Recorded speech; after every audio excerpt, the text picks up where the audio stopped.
Panitia Khusus atau Pansus DPRD Kota Surabaya gelar rapat membahas rancangan peraturan daerah atau Raperda Kota Surabaya tentang penyerahan prasarana, sarana dan utilitas atau PSU pada kawasan industri, perdagangan, perumahan dan permukiman. Rabu siang, tanggal 6 September tahun 2023. Rapat pembahasan Raperda Inisiatif Komisi C ini digelar di ruang rapat Komisi C Gedung DPRD Kota Surabaya Jalan Yos Sudarso, dan mengundang dinas terkait pemerintah Kota Surabaya. Rapat dipimpin Haji Minun Latif selaku Ketua Pansus didampingi William Wirakusuma Wakil Ketua Pansus dan Abdul Goni Niam Sekretaris Pansus serta beberapa anggota Pansus. Penyediaan dan penyerahan prasarana-sarana dan utilitas berupa penyediaan sarana pemakaman, garing tempat pemakaman oleh pengembang yang membangun kawasan perumahan dan permukiman sebelum berlakunya perda ini diatur sebagai berikut. A. Apabila dalam site plan telah terdapat rencana makam, maka PSU yang diserahkan sesuai yang tercantum dalam site plan. B. Apabila belum terdapat rencana makam, maka tidak terdapat kewajiban penyediaan makam dan PSU yang diserahkan sesuai yang tercantum dalam site plan. Mungkin izin itu Pak.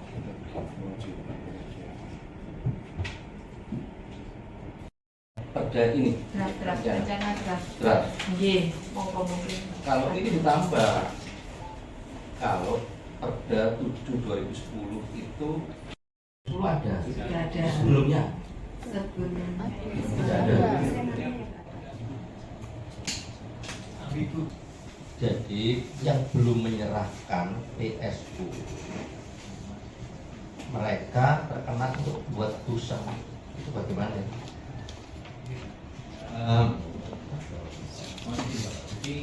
Kemarin pada saat pembahasan, Kalau saya kan yang belum menyerahkan, dia wajib untuk membuat itu. Yang belum menyerahkan harus apa supaya mereka terwadai di situ? Mereka menyediakan kosong. Satu, menyediakan atau saluran yang lebih besar, atau kompensasi uang biar nanti kalau dia diserahkan tempat yang bangun, tapi uangnya itu untuk bangun box out atau saluran itu, bukan uang-uang ini Pak, MPAA.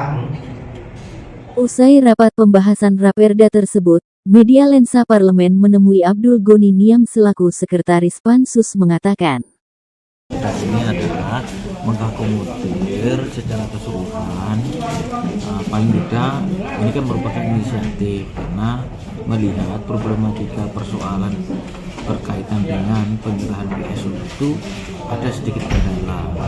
Maka dari itu Perda ini hadir untuk menyelesaikan masalah tersebut, termasuk mencoba mengidentifikasi persoalan-persoalan yang dalam tanda kutip PSU itu berkurang, terus penyelesaian bersama agar kita tidak menyalahi aturan yang ada. Jadi pemerintah Kota Surabaya dan DPRD mencoba memberikan sebuah solusi agar menjaga kota ini tidak sendirian. Karena mereka juga pengembang, juga warga juga ikut terlibat membangun kota ini menjadi lebih. Makanya diantaranya ada banyak sekali laporan warga ke DPRD, mereka setelah membeli hunian yang di set plan itu adalah taman, itu berubah menjadi hunian aktif yang berorientasi profit itu atau berorientasi keuntungan untuk pihak pengembang itu sendiri, karena ada kemudahan tertentu. Maka dari itu di Raperda ini kita coba kunci agar kenyamanan warga berkenaan dengan persoalan developer tadi itu bisa diminimalisir. Jadi sudah tidak ada problematika lagi. Saya berharap sudah tidak ada lagi problematika berkenaan dengan persoalan di perumahan, sehingga paling tidak dengan hadirnya Perda ini bisa memberikan perubahan yang sangat signifikan, dalam artian kayak semisal mereka bisa membuat model-model perumahan yang smart, model-model perumahan yang ramah lingkungan, ada grey waternya dan sebagainya seperti apa, sehingga nantinya tidak beban itu kayak semisal saluran dan drainasenya itu langsung dialirkan ke pemukiman pada penduduk, sehingga akibatnya yaitu tadi genangan banjir yang kemana-mana. Mungkin itu. Jadi semoga perda ini bisa memberikan solusi yang terbaik buat warga Kota Surabaya. Sementara itu Aning Rahmawati, anggota Pansus, saat pembahasan Raperda PSU minggu lalu mengatakan kepada media Lensa Parlemen bahwa Raperda yang dibahas ini akan diberlakukan sanksi bagi developer atau pengembang.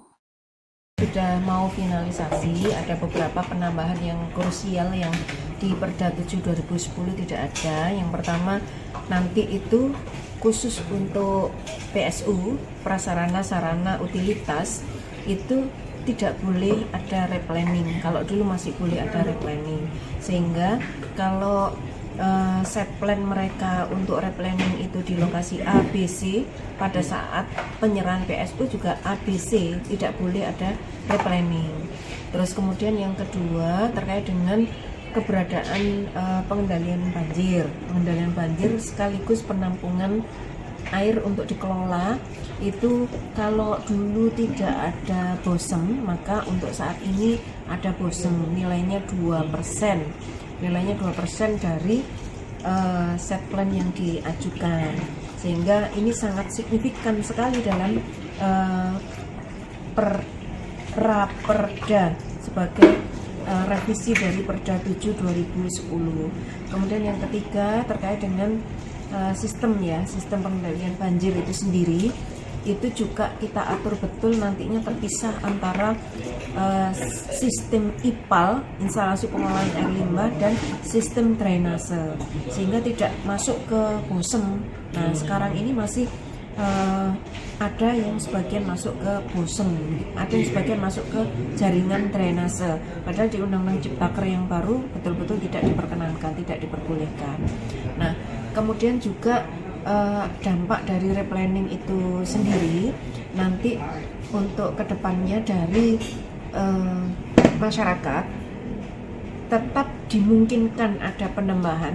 PSU tetap tidak boleh ada replanning, tapi ketika ada perbedaan pengukuran antara yang dilakukan oleh BPN nanti kan waktu sertifikasi ya, dengan yang dimajukan di set plan sebagai PSU, maka masih dimungkinkan mereka menambah di luar lokasi ketika di lokasi tidak ada, tapi dengan NGOP yang tertinggi.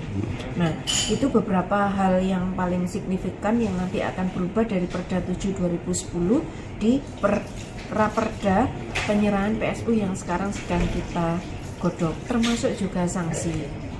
Kalau dulu tidak ada sanksi yang tegas ya, hanya blacklist, kemudian sanksi administrasi. Nah, sekarang ini sanksinya lebih kuat lagi, bisa menjadi maksimal, tidak hanya sekedar sanksi administratif, tidak hanya sekedar 50 juta sebagaimana sanksi-sanksi yang ada di perda-perda yang lain gitu ya, tapi menjadi lebih tegas lagi. Nah, ini untuk sanksi ini beberapa masih digodok oleh bagian hukum. Insya Allah nanti hari terakhir kita kuatkan lagi, kita minta sanksinya bisa tidak terbatas bagi developer yang menyalahi aturan di perda. Jadi ketika mereka mau menyerahkan PSU atau pada saat mereka melakukan pengajuan perizinan ketika tidak sesuai dengan perda yang ada, mereka bisa dikenakan sanksi yang tanpa batas sesuai dengan nilai kerusakan yang dilakukan oleh instansi yang terkait. Kalau dulu enggak, dulu hanya blacklist, sanksi administratif, kalau sekarang enggak. Juga persampahan. Kalau dulu hanya menyediakan tempat sampah, kalau sekarang sudah sistem pengelolaan sampah. Jadi di situ nanti ada 3R, reuse, recycle gitu ya. Jadi sudah ada pemilahan, penggunaan kembali dengan tempat sistem pengelolaan sampah yang sudah terkoordinir dengan pemerintah Kota Surabaya. Jadi banyak sekali nanti kemajuannya yang diberikan. Dan yang terakhir terkait dengan dimungkinkannya penggunaan PSU ya, PSU ini untuk unit usaha oleh pemerintah kota karena sudah masuk aset sehingga bisa dipakai sebagai unit usaha yang nanti produktif sehingga pemerintah kota untuk proses proses pengelolaan PSU yang sudah diberikan kepada pemerintah kota tidak jebol secara APBD. Nah, kemudian yang berikutnya prasarana, sarana, utilitas. Untuk prasarana ini berupa jaringan drainase, jaringan jalan, kemudian utilitas ini jaringan telkom dan yang lain-lain itu sudah harus diserahkan dalam bentuk tanah dan bangunan. Bangunannya ini harus sudah sesuai dengan spek SNI, standar nasional. Nah, untuk yang sarana ya, prasarana dan utilitas harus dalam tanah dan bangunan. Kalau untuk yang sarana ini bisa dalam bentuk tanah saja. Makanya tadi ada yang namanya PSU itu difungsikan untuk komersil oleh pemerintah kota Surabaya sehingga bisa menghidupi APBD-nya tidak jebol. Pembahasan Raperda Kota Surabaya tentang penyerahan prasarana saranan utilitas atau PSU ini adalah revisi dari Perda Nomor 7 Tahun 2010. Diberitakan oleh Nur Afni, reporter Bambang Lensa Parlemen.